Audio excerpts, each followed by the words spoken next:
Alanis Morissette, one of the most successful female singers to ever hit the music biz, history-making, in fact, and it all started right here in Canada. Alanis was born and raised in Ottawa. Her folks were school teachers. She began playing piano at the age of 6, and she wrote her first song when she was just 10 years old. Oh, by the way, you may recall that program, You Can't Do That on Television? Well, Alanis was a regular.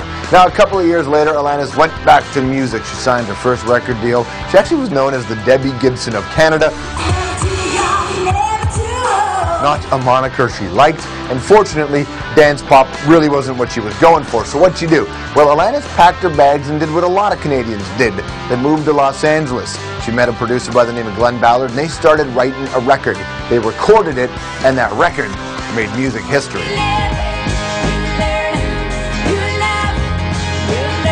Jagged Little Pill became the best-selling international debut album by a female artist. It is currently the 10th best-selling album of all time. It sold an astounding 30 million copies. 30 million. After the sales comes the awards, the Juno Awards, the Grammy Awards. Jagged Little Pill. She had a grueling 18-month worldwide tour, and a couple of years later, she had the honor of following up Jagged Little Pill. She released her follow-up called Supposed Former Infatuation Junkie. Actually, she started acting again as well. She played the small role of God in the Kevin Smith picture Dogma. Since then, Alanis has released 3 studio albums, hosted the 2004 Juno Awards, you may recall the Naked Bodysuit, and in 2007, Ms. Morissette was inducted into the Canadian Music Hall of Fame. Her new album is called Flavors of Entanglement. The latest single is called Not As We.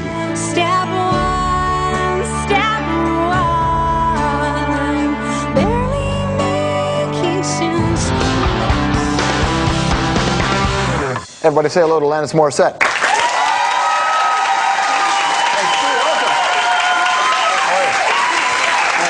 Is it good?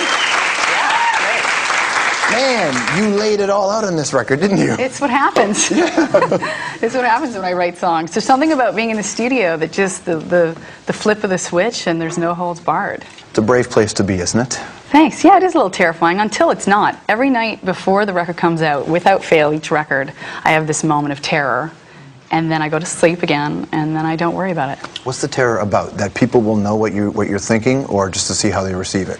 I don't care how people receive it. I think they'll beautifully and predictably kind of interpret it through their own lens. It's how it works in my experience. But I'm a human being, and there's some fragile moments and some shame moments that I'm working through. And to do it publicly, it's not for the weak of heart. Yeah. So I get a little scared sometimes.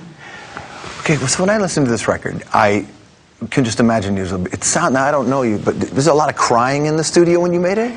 This one, there was probably 1 or 2 cry moments, and usually the engineers are very sympathetic and sensitive, and they'll just kind of avert their eyes. Let her have a moment. Give a little tissue and look away. But every record, there are moments of crying and laughing and being horrified and not being precious and laughing at myself. And you know, whenever I'd come in the studio for this record, Guy Sigsworth, whom I worked with, said, "What horse from the apocalypse is coming in today, Lance?" Nice. So there's always a little blood or sweat or tears or something on it, spit. As an artist, does it kind of suck that really the best music comes in the worst time in your life? Sometimes that's the case, but also I think the 2 great life forces that create great art, in my opinion, are joy and anger. So joy also does. Little infatuation songs here and there are really fun. There's a couple pseudo-joyous numbers on here. Yeah, this one was sort of the chronicling of the crash, the burn, the rock bottom moment, and then I like to think the phoenix eventually rises.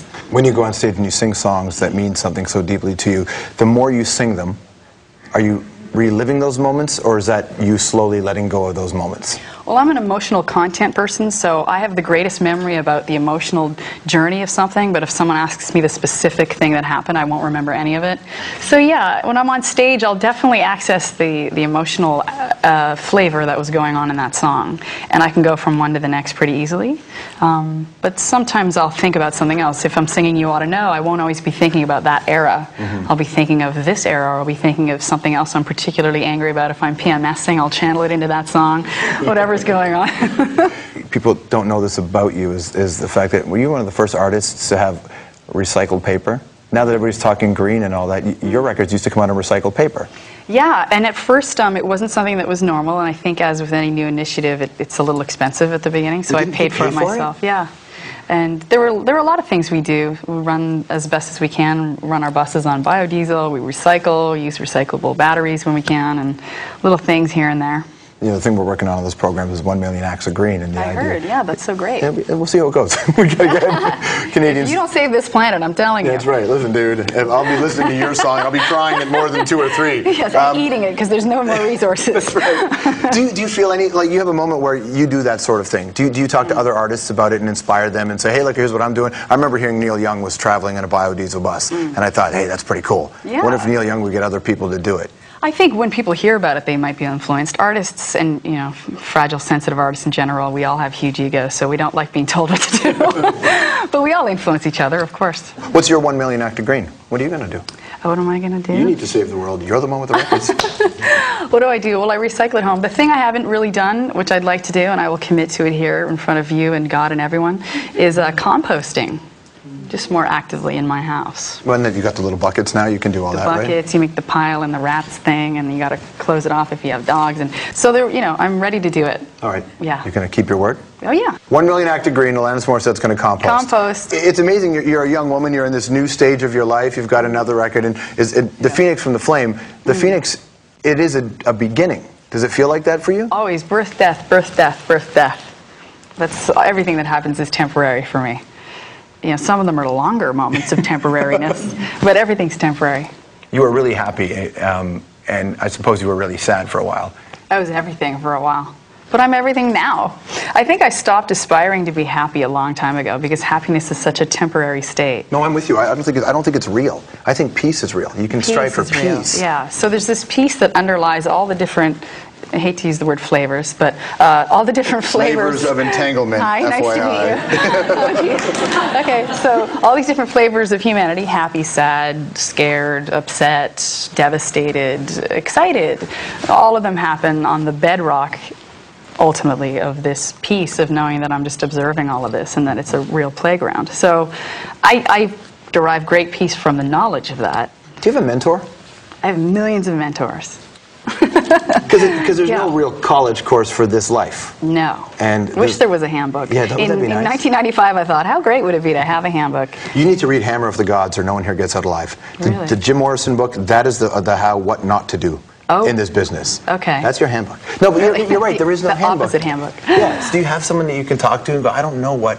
You know, I'm not sure how I'm supposed to do this. Oh, yeah. I have a lot of amazing mentors and teachers in my life. They're psychologists or authors or friends or family members, and they're all teeming with wisdom and experience. And, you know, it's a little odd what I do. You know, I feel like I'm this therapist psychologist in a rock star's body sometimes. So it's a push-pull. I feel like someone said the other day, it feels like I constantly have my foot on the brake and my foot on the accelerator all the time like this because I need to rest and be, you know, take care of the sensitivity, but also be out there because it's such a part of my calling. So it's constantly calibrating that, and I have a lot of support. Plus, if you were good and everything was fine, you probably wouldn't be able to create art the way you do, right? Who knows? Maybe I would. Maybe if I was eating bonbons and sipping tiki drinks, I'd write great songs. No, but you see, I think you actually did one of those songs. One of the greatest things anybody's ever seen on YouTube was your Fergie song.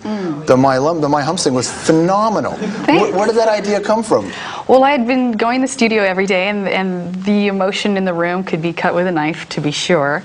And I just turned to Guy and I said, I would love to just write something so simple right now to clean the slate, like a sorbet of some kind. And I said, a song like My Humps would be perfect. And so we just had this pregnant pause and looked at each other and started reinterpreting it on the piano. And then about a week later, I invited my friends over to my house in my garage, and we shot the video, really not precious. And I put it up on YouTube thinking maybe a couple hundred people would get a kick out of it. 15 million people have seen it. I know. 15 million. Did you do it to take the piss out of the role of, you know, I guess where a lot of female pop stars where they had gone and what music was like at the time? Well, no, I just really like the lyric, you gotta make you work, make you work. Great to see you. Thank you very much.